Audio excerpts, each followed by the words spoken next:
समझती क्या हो अपने आप को?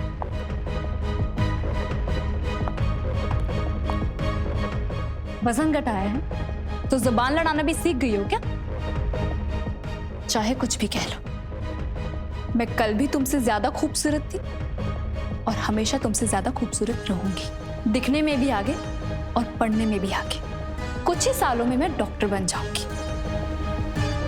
मुझ जैसी लड़की को छोड़कर कुणाल तुम्हारे पास कभी वापस आ ही नहीं सकता। ठीक है, फिर एक और शर्त लगा ले। आज तो इसी को नहीं छोड़ूंगा। अनिका, किधर है तू? 2 घंटा इसने मुझे एयरपोर्ट पे वेट करा है।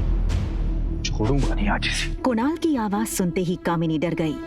वो नहीं चाहती थी कि कुणाल अनिका का ये बदला हुआ रूप देखे। कुणाल कुणाल कुणाल कुणाल अंदर मत जाओ।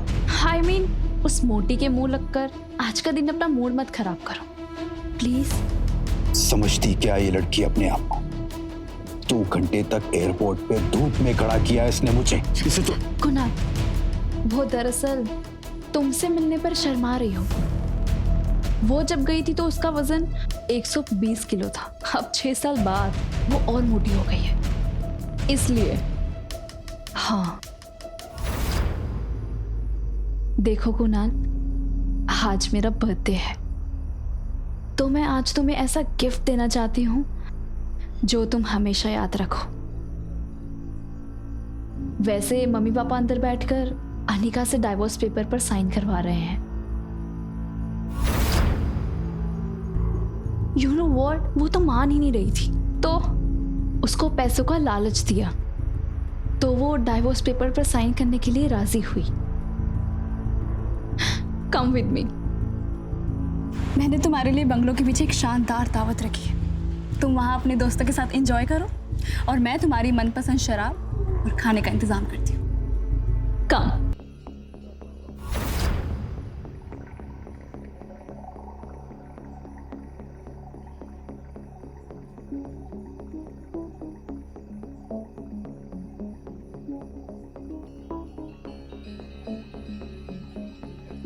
उसी वक्त कुणाल के फोन पर उसके ड्राइवर राजू का मैसेज आया जिसमें लिखा था hotel paradise international.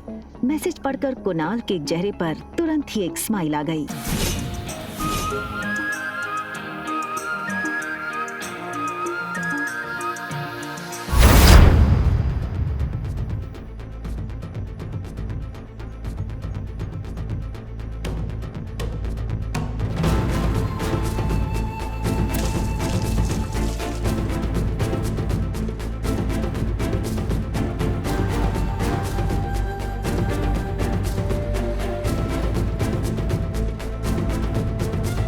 Okay fine, क्या चाहती हो तुम?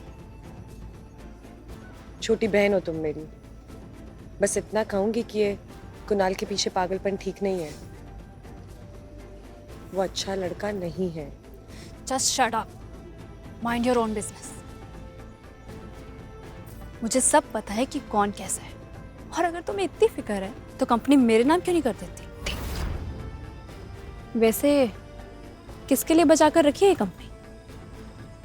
अपने यार के लिए?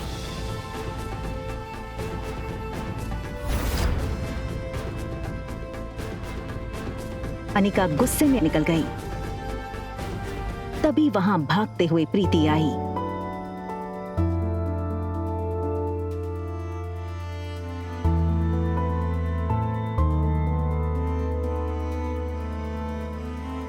अनिका ने प्यार से प्रीति के गाल पर हाथ फेरा और फिर चली गई।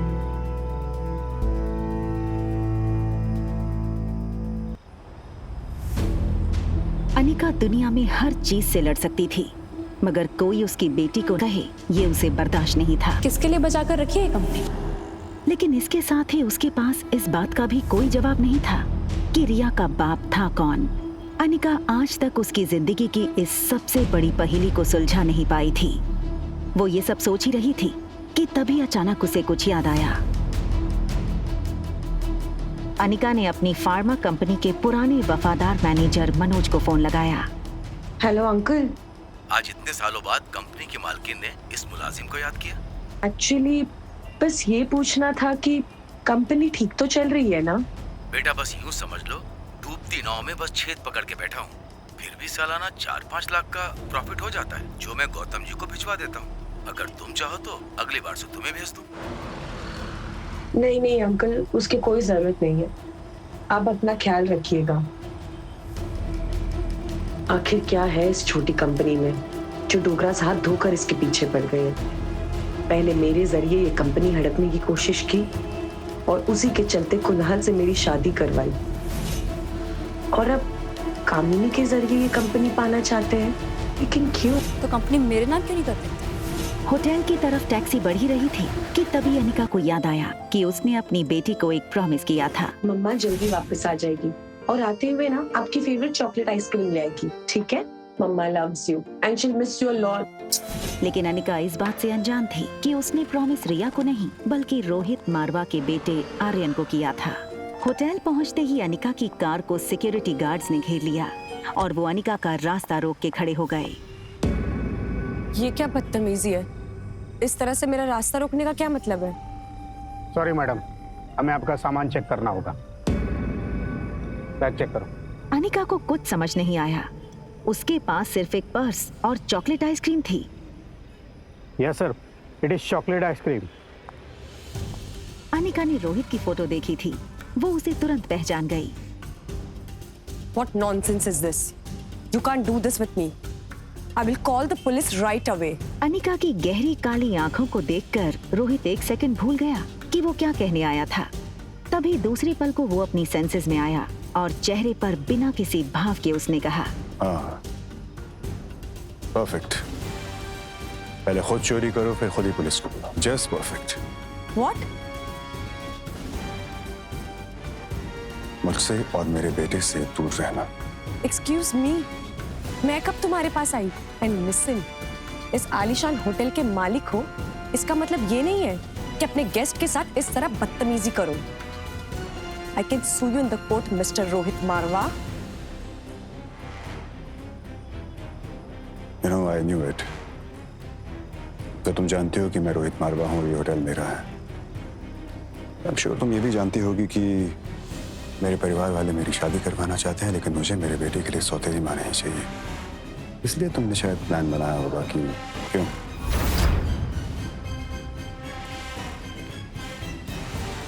Just stay away from my son. Right?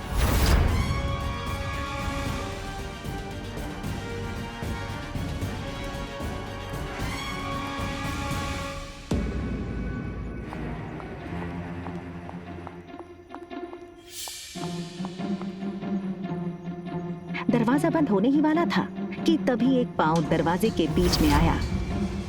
ये लड़का और कोई नहीं बल्कि रोहित मारवा का कजन भाई सनी था।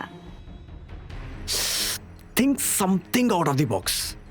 आप ही की तरह काफी लड़कियां पहले भी कोशिश कर चुकी हैं, ये तरीका भी पहले अपना चुकी हैं, लेकिन जो मेरे भैया है ना, वो बहुत स्ट्रिक्ट है। वो किसी से मिलते ही नहीं है और ना ही उनसे या फिर आर्यन से कोई मिल सकता है, मेरे सिवा।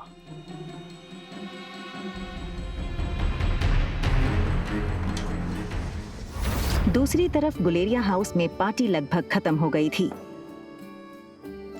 आई एम सो हैप्पी कि कुणाल ने आज की पार्टी एंजॉय की।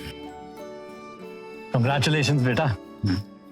आज कामिनी के बर्थडे के मौके पर मेरी तरफ से तुम दोनों के लिए तोहफा। Thank you very much. बहुत जल्द हम तुम दोनों की शादी पक्की कर देंगे।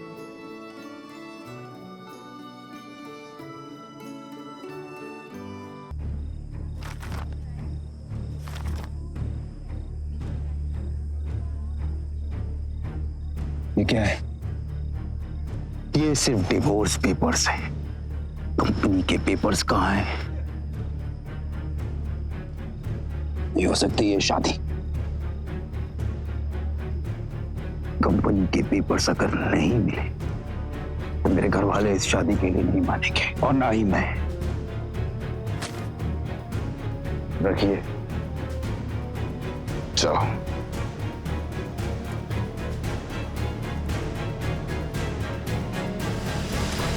तिलमिलाई अनिका को ये समझ नहीं आ रहा था नीचे लॉबी में उसके साथ क्या हुआ और क्यों हुआ। उसने होटल बदलने का मन बना लिया और रिया को लेने बेडरूम में गई, पर रिया को इस तरह देखकर अनिका का गुस्सा 1 सेकंड में शांत हो गया। वो रिया के माथे को चूमती है।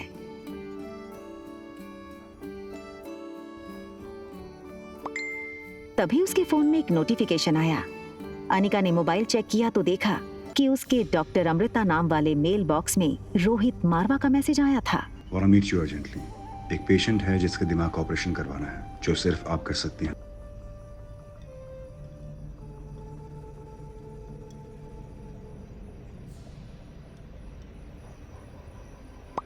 दिमाग का इलाज पहले आपको करवाना चाहिए। वहाँ रोहित डॉक्टर अमृता का मैसेज पढ़कर शॉक हो गया। रोहित को समझ नहीं आया कि डॉक्टर अमृता जैसी बड़ी न्यूरोसर्जन उसे ऐसे क्यों कह रही थी। रोहित ने अपनी कंपनी के आईटी हेड सैम को फोन लगाया। Hello Sam. Yes, sir. Is there anything I can do for you, sir? Yes, मेरे ऑफिशियल मेल अकाउंट पर अभी डॉक्टर अमृता का मेल आया है। पता करो वो मेल की लोकेशन कहाँ है। बस give me some time. या सन। भैया जल्दी आइए, आज इनको कुछ हो गया है।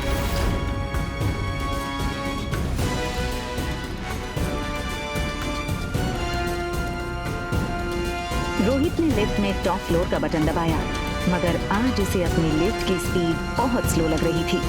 आर्यन पर जरा सी तकलीफ आए तो रोहित बर्दाश्त नहीं कर सकता था। सनी दरवाजे पर रोहित का इंतजार कर रहा था।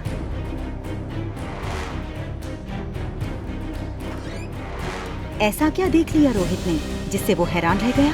क्या हुआ था आर्यन के साथ? आगे की कहानी जानने के लिए देखें अगला एपिसोड सिर्फ पॉकेट एफएम के यूट्यूब चैनल पर। और एक लड़की को देखा तो के सारे एपिसोड को सुनने के लिए डिस्क्रिप्शन में दी गई लिंक से डाउनलोड करें पॉकेट एफएम ऐप।